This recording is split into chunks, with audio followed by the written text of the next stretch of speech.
তন্মে মনঃ শিব সংকল্পমস্তু। যজুর্বেদের শিব সংকল্প শক্তির এই অমর সংস্কৃত বাক্যটি জীবনের দৃষ্টিভঙ্গি বদলে দিতে পারে।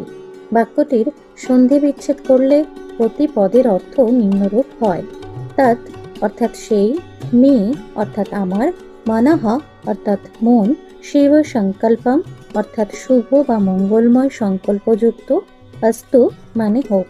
সুতরাং সম্পূর্ণ বাক্যটির অর্থ হয়, আমার সেই মন শুভ ও কল্যাণকর সংকল্পযুক্ত হোক।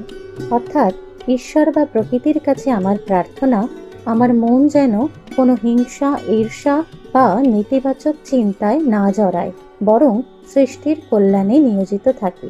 তাহলে এসো আজ থেকে এই কল্যাণময় সংকল্পকে বুকে নিয়েই আগামীর পথে চলি। শুভমস্তু।